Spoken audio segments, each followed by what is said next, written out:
زموږ په کلي کې پخوا یو ښځه وه، هغې کوټه جوړه کړې وه، کور یو غاصب دی په زور باندې کور ونیو.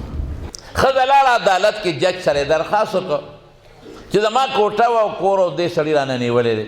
د هغه سړي یو وکیل او د وکیلانو پخوا قولې والې پټکي به یې په سر و، غټې قولې به یې والې. ما ته مې یاد دی چې جج ته ودرېدل، هغه وکیل په دې ښځه جرحه کوي. ورته یې خورې وی ها وی دا کوټه ستا ده؟ وی او دې سړي رانه نیولې ده چې تر چا وکیل یې. او ته یې د دې کوټې څو لاړې لاړې خو پېژنې که نه، دا بشونه لرګي اوس ولنډر دی، هغه زمانه کې د لرګي د دې کوټې دې څو لاړې دي؟ که ستا وي خو تا ته به اوس پته وي. ښځې وی چې ما ته خو د کوټې لاړې او برګې او تیران او کړی نه دي معلومې، ما خو نه ګلکار جوړه کړې د مزدورانو دې ظالم نیولې ده. نو ستا څنګه کوټه ده چې تا ته د خپلې کوټې کړی او لاړې او برګې نه دي معلومې؟ ښځه وکیل صاحب ته وی وکیل صاحب وی تا نه یو تپوس کوم، دا کوټه ما یو ځل جوړه کړې ده په عمر کې ده نیولې ده، او دا پټکې ته روزانه سهار وی او ماښام یې سپړې او سبی بیا وی او ماښام یې سپړې. ستا د پټکي څو وله دي؟ فبهتل وکیل وکیل ایس سمونه وی نه ووایه که ته خو روزانه پټکې وی او ماښام یې سپړې، څو وله دي؟ بس وکیل چپ شو. رسول الله مبارک چې کله معراج ته لاړ، بیت المقدس ته لاړ او واپس راغی، بر اسمانونو ته لاړ، سماوات په پیغمبرانو سره ملاقات مو شو، جنتونه یې مو لیدل، دوزخونه یې مو لیدل، او په بیت المقدس کې 2 رکعاته مونځ هم کړی دی ټولو انبیاو ته. او خصائص کبرا کې سیوطي لیکلی دي چې په دې لاره ته نو یو ځای کې 2 رکعاته وکړل. جبریل علیه السلام ته دلته کوز شه 2 رکعاته نفل وکړه، 2 رکعاته نفل یې وکړ. وی دا ځای دې وپېژن؟ وی نه، وی دا ستا د هجرت ځای دی، دلته به هجرت کوې. بیا یو ځای د اس براق نه کوز که، وی دلته 2 رکعاته نفل وکړه، ویې کړل. وی دا ځای دې وپېژن؟ وی نه، وی دا وادي سینا ده، د کوه طور دی، د وادي سینا غاړه ده چې موسی علیه السلام له الله کتاب ورکړی دی. بیا بل ځای ته لاړو، هلته یې کوز که او وی 2 رکعاته نفل وکړه، پې وکړل. وی دا ځای دې وپېژن؟ وی نه، وی دا هغه ځای دی چې عیسی علیه السلام الله پیدا کړی. داسې ځای په ځای پې نفلونه مو کړل. بیا بیت المقدس ته هم لاړ او مختصائص کبرا کې سیوطي بې او سند احادیث راوړي دي په اسانیدو سره، او سند حسن د مرتبې والا هم دی، درجه د حسن ده، چې هلته بیا یو پیغمبر راغلی دی، مشهور پیغمبران، هغوی تقریرونه هم کړي دي. بیا اخره کې رسول الله مبارک تقریر کړی دی. بیا د هغه ځای نه اسمان ته، اسمان کې ملاقاتونه، جنتونه، الله سره ملاقات. ګورې لقاء الرب کې هېڅ اختلاف نشته. په دې اجماع د امت ته چې په شب معراج کې رسول الله مبارک د الله سره ملاقات کړی دی. رؤیت د باری تعالی کې اختلاف دی، لیدل شوي دی که نه، ملاقات کې هېڅ اختلاف نشته. جنتونه هم لري، دوزخونه واپس راغلی دی. په دې څونه موده لګي؟ اوهو د دې ځای نه د تیز سورلی مزل اسمانه پورې د 500 کالو د مزل، د لومبي نه دویمې پورې 500 سال، دویم نه درېمې پورې 500 سال، څلورمې نه پنځمې پورې 500 سال، دا څونه مزل. لیکن رسول الله مبارک فرمایي چې واپس رالم، د کمې بسترې نه چې تلم چې واپس رالم، هغسې ګرمه وه، هغسې ګرمه وه. او چې د ام هاني د کور نه وتم په دروازه، جبریل په چت راکوشي وی، په دروازه ووتو. چې په دروازه وتم، هغه زنځیر وي که نه، هغه حلقو کړو والا، نو زنځیر چې راوغورځوي څونه ساعت کې قلاریږي؟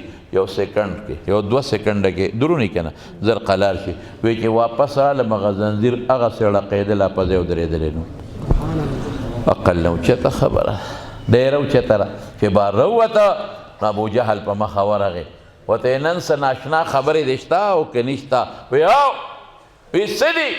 وی بیت المقدس ته تللی ما په دومره لږ ساعت کې، وته بر اسمانونو جنت یاد نه که؟ وی د خلکو مخ کې به ووی. ابوجهل خو الفلام و شیطان و که نه، پوره حرامي و که نه. هغه مطلب دا چې دا خبرې خو د عقل نه بار دي، خلک به دې ټول نفرت وکړي.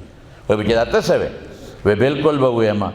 او حضرت ابوبکر صدیق له چې مخه باندې ورغې، راشي ملګري خو دې نن بل څه وی؟ وی څه وی؟ وی دومره لږ ساعت کې بیت المقدس ته تلیم او واپس راغلی یم. هغه ورته څه وی؟ وی مړه دا خو وړه خبره ده، که وی چې په دومره لږ ساعت کې اسمان ته تلیم راغلی، دا منم، دا منم. ولې وایي چې ته دروغ یې نه دي ویلي همیشه یې رښتیا ویلي ما سمعت منه کذبا همیشه یې رښتیا ویلي نو چې ابوجهل خلک ورته راغونډ کړل وایي دې ته ووایه رسول الله مبارک ورته ټول ذکر وایي زه لاړم بیت المقدس ته واپس بس خلکو اشکالات شروع کړل او غلط اشکالات یو کس ورته وایي وی ښه ته بیت المقدس ته تللی وی وی دا جومات شکل څنګه او رنګ یې څنګه او دروازې څنګه وې د ښار رنګ څنګه او جومات د ښار کم طرف ته خدایا حضور پاک فرمایي حیران شوم چې یا خدایا اوس څوک کم ویله څه جواب اوس زه ستاسو دې جومات ته دا مې درېیم کال دی چې راځم او که ما نه څو تپوس وکړي چې دا جومات او مدرسه دا ښار کم طرف ته دي په خدای که ما ته پته لګي زه به یم په یو د لار ورغلم یو حجره وه او په هغې رالم او جومات کې مې بیان وکړ او که ما نه څوک تپوس وکړي چې څو دروازې دي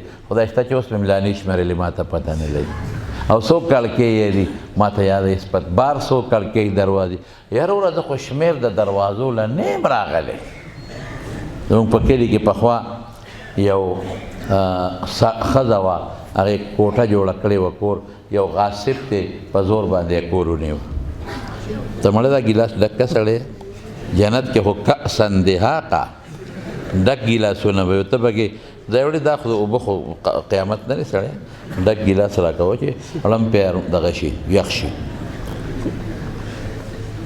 ښه مه کوله حاصل دا دی چې کوټه ته یو سړي ونیوه ښځه لاړه عدالت کې جج سره درخواست وکړ چې زما کوټه وه او کور او دې سړي رانه نیولی دی د هغه سړي یو وکیل او د وکیلانو پخوا قولې والې پټکي به یې په سر غټې قولې به یې والې ما ته مې یاد چې جج ته ودرېدل هغه وکیل په دې ښځه جرحه کوي ورته یې خورې وی ها وی دا کوټه ستا ده وی یو دې سړي رانه نیولې ده چې تر چا وکیل او ته د دې کوټې څو لاړې لاړې خو پېژنې که نه دا بشونه لرګي اوس هولنډر دی هغه زمانه کې د لرګي د دې کوټې دې څو لاړې دي که ستا وي خو تا ته به اوس پته وي ښځې وی چې ما ته خو د کوټې لاړې او برګې او تیران او کړی نه دي معلومې ما خو نه ګلکار جوړه کړې د مزدورانو دې ظالم نیولې ده نو ستا څنګه کوټه ده چې تا ته د خپلې کوټې کړی او لاړې او برګې نه دي معلومې ښځه وکیل صاحب ته وی وکیل صاحب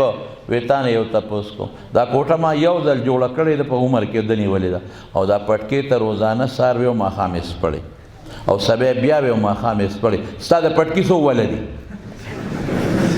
فبهت الوکیل وکیل ایس سمونه وی نه ووایه که ته خو روزانه پټکې وی او ماښام یې سپړې څو وله دي بس وکیل چپ شو بس ښځې وګټله دا ګوره چې کوم شي ته توجه وي که نه نو ابه شمېر درته معلومي او چې کوم شي ته توجه نه نو د هغې شمېر چاته نه معلوم زه دا نو ستا نه تپوس کوم دی بچي نه تپوس کوم چې ستا د کمیس څو تڼۍ دي زه دې ما ته ووایه تر څو چې شمې ما ته والله که پته لګي چې زما د تڼۍ څو بټنې دي پته نشته وشمېرم نو بیا به یې درته ووایي نو حضور پاک فرمایي حیران شم چې خدایه ما ته څه پته لګي چې دا جومات د ښار نه کم طرف ته جومات رنګ څنګه دی دروازې څنګه دي زه څه خبره یم واوره ښه شک کې پرې پوه سویم نه دي معلوم را پورې ملنډې کوي خان الله پاک حجابونه لرې کړل الله پاک حجابونه پردې لرې کړې او دا بیت المقدس جومات او ښار یې راته داسې مخامخ کاره کو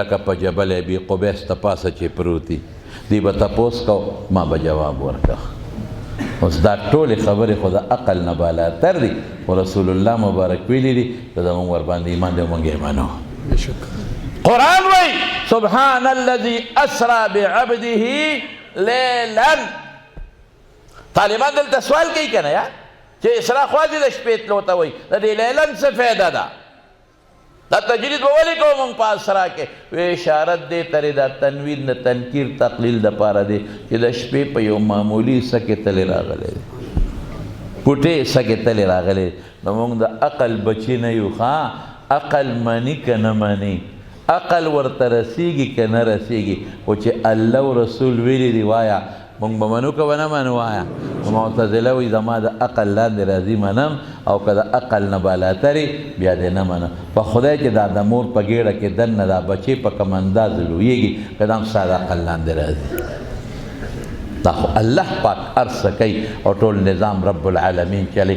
قرآن شریف کې الله فرمایي سلیمان علیہ السلام چې کله هغه ښځې تخت راوړو، دا هغه ښځې دا زمونږ بعضې کتابونو نوم لیکلی دی بلقیس یا بل خیر د نوم خبره ته نه کومه، تخت راوړو وی ایکم یأتینی بعرشها، هغه تخت به یې څوک راوړي؟ قال عفریت من الجن انا آتیکم به قبل ان تقوم من مقامک. دومره سات کې به راوړم، یو معنا دا چې ته به له ودرېدلی نه، دویم معنا دا چې تا به خپل مجلس لا نی ختم شوي. وقال الذي عنده علم من الكتاب انا آتيك به قبل ان يرتد اليك طرفك، او بیا وی فلما رآه مستقيما. او دومره سات کې به راوړم چې ستا سترګه به نی رپېدل. عقلمني ستا ده اوس او جساس احکام القرآن کې لیکلی دي چې رسول الله مبارک جبریل علیه السلام نه تپوس وکړه چې ته ماله د الله نه قرآن راوړې څومره سات کې را رسېږي؟ وګوره ښه څومره سات کې د ځمکې نه اسمانه پورې 500 سال مزل، زه ورپسې د هر اسمان د بل منځ کې 500 سال، او بیا بره عرش دی او د هغه ځای نه قرآن راوړي. څومره سات کې راوړې؟ جبریل علیه السلام ورته وی د الله رسوله زه وحی کې راوالم دلته څومره سات کې رسېږم؟ قبل ان یرتد الیک طرفک، چې ستا سترګه نی رپېدلې چې دا رسېدلې.